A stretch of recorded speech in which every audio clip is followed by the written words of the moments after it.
Hey there. If you are traveling internationally for the very first time, well, you're in the exact right place. We completely understand that the sheer idea of navigating a massive airport, it can feel a bit overwhelming, right? But the whole purpose of this explainer is to totally eliminate that travel anxiety for you. We are going to break down literally everything you need to know, step by step. Okay, let's dive into this. It is incredibly common to feel that nervous little flutter in your stomach simply because, well, you just don't know what happens at the airport. You're probably wondering, where do I go? Who do I even talk to? What documents do I actually need? But I want to reassure you right now, by the end of this guide, you are going to feel completely confident. You'll know exactly what to do and when to do it, whether you're flying for a vacation, for work, or just visiting family. Now, when you first walk up to a modern international airport, it's sheer scale. We're talking massive glass walls and these sweeping roofs. It might seem kind of intimidating. But here's a secret. These spaces are actually designed with a very specific psychological purpose in mind. They are literally built to guide you seamlessly from the front door straight to the airplane. You just need the roadmap.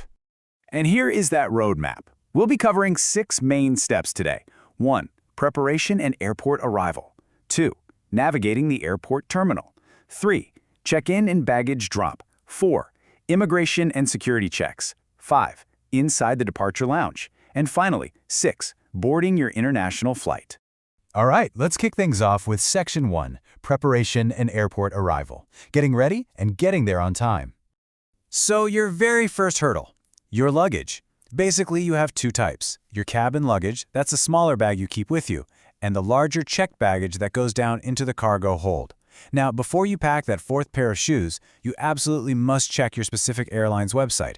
Confirm the maximum weight and dimensions for both because, trust me, guessing is just risking some nasty surprise overweight charges at the counter. Not fun. And that brings us to the absolutely crucial point for this preparation stage, which is timing. For international flights, this is the golden rule. You have to arrive at the airport at least 3 to 4 hours before your scheduled departure. Seriously, do not cut this close. This 3 to 4 hour buffer, it gives you more than enough time for checking in, dropping your bags, clearing security, and finding your gate without having to sprint through the terminal. Moving on to Section 2, Navigating the Airport Terminal. Finding your way inside. First things first, double-check you're actually at the correct terminal before you get out of the car, like Terminal 2, for example. And as you walk up to the building, just be prepared. Airport security at the entrance might ask to see your passport and your flight ticket, just to let you inside. Keep them right in your hand. Honestly, doing this will immediately make you feel like a seasoned pro. Okay, once you're inside, you're going to immediately spot these absolutely massive electronic screens.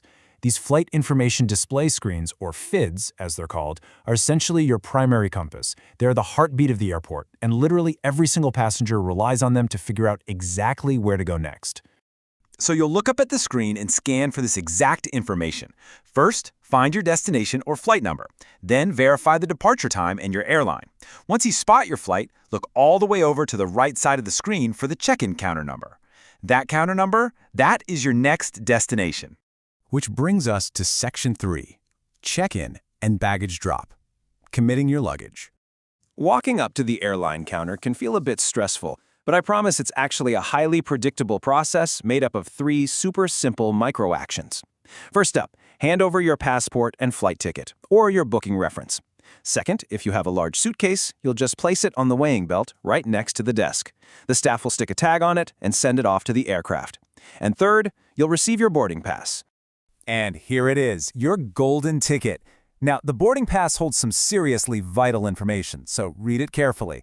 It tells you your flight number, your specific boarding time, your boarding gate, and your assigned seat number. From this exact moment on, keep this little piece of paper tucked safely right inside your passport. You are going to need it repeatedly.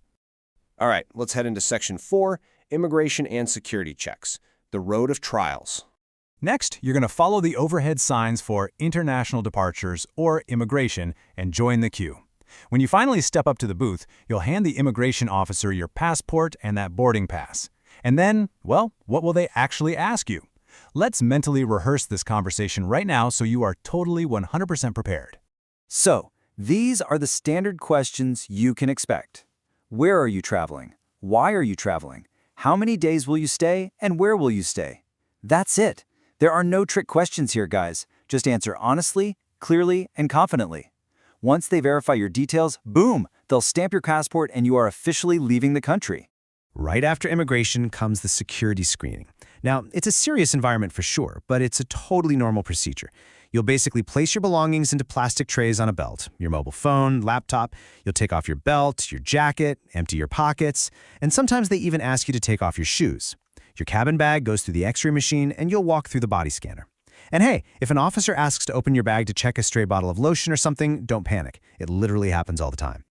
And now for the best part. Section 5, inside the departure lounge. You made it to the reward. You can finally take a deep breath. The airport now opens up into this luxurious, aspirational space. You're officially what they call airside.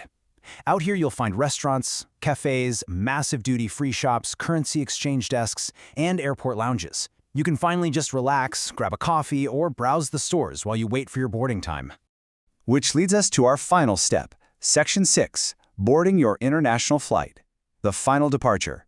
You want to check your boarding pass for your gate number, but, and this is a pro tip, always double-check those electronic screens just in case the gate has changed at the last minute. Make sure you get to this gate at least 30 to 45 minutes before boarding begins. When the time comes, staff will make an announcement, usually calling passengers up in groups. There is absolutely no need to rush, just wait for your group, step up to the desk, and show your passport and boarding pass one last time.